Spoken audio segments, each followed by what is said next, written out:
Production, yeah. I mean, I don't think it's necessary to produce. I would eventually love to be able to make something. I just think that I am, one, lazy, two, a perfectionist, and three, lazy.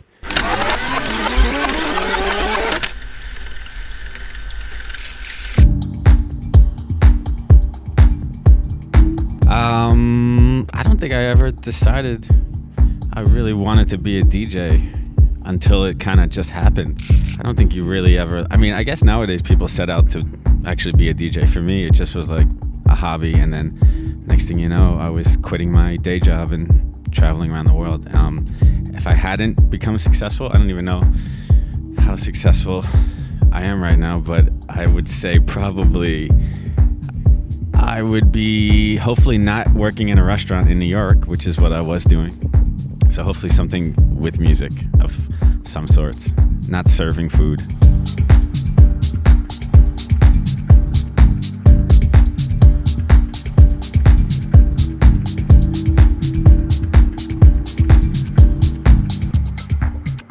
No, I never have anything in mind, actually.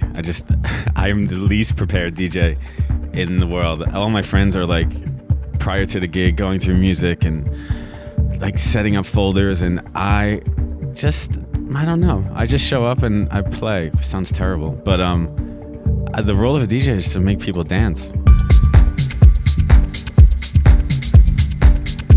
I don't know if it was like a choice. I mean, yeah, I don't produce.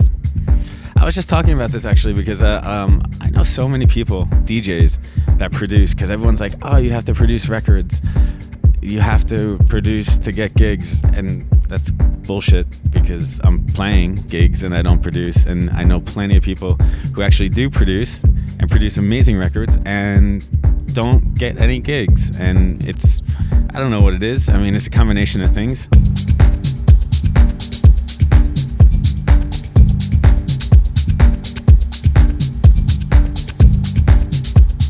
Production, yeah. I mean, I don't think it's necessary to produce. I would eventually love to be able to make something. I just think that I am, one, lazy, two, a perfectionist, and three, lazy. So the combination of all that has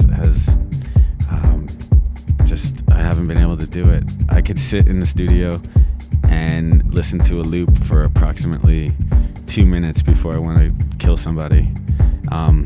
It's just too much. I can't listen to loops. It drives me crazy. So I think that's one of the reasons. But eventually I would like to make something. It may not be dance music though. It could be like down-tempo, super smug house. That's what I'm gonna make.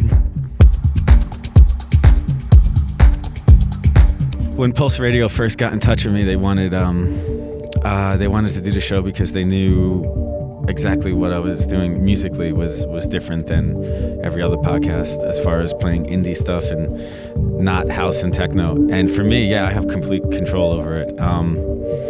And that's what I like. And that's what's fun about the show is that when artists come in, I tell them, maybe bring one or two tracks that like maybe they've produced, that there was something like a promo or something.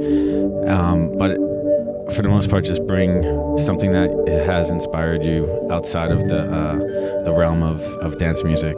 So like rock, indie, hip hop, anything. My whole goal, which was pretty pretentious, was that I thought I could maybe influence a few young kids these days that only listen to dance music and maybe hear a band or hear some kind of instrument outside of a drum machine and get inspired and could maybe incorporate that into producing in dance music.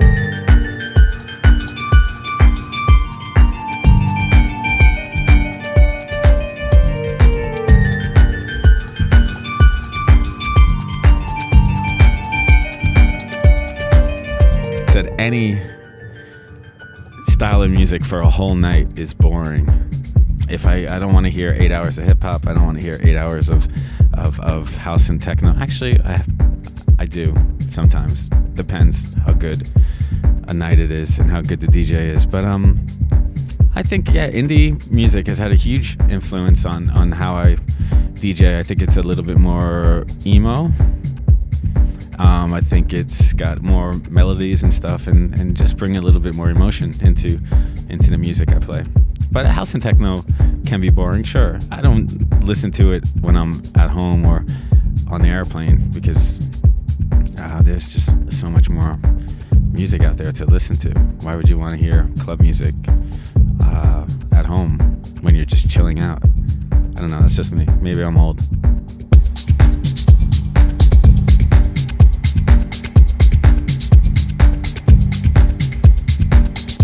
Yeah, Italy's great. My favorite part is the dinners, food,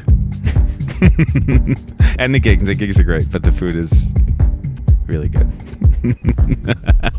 Yes.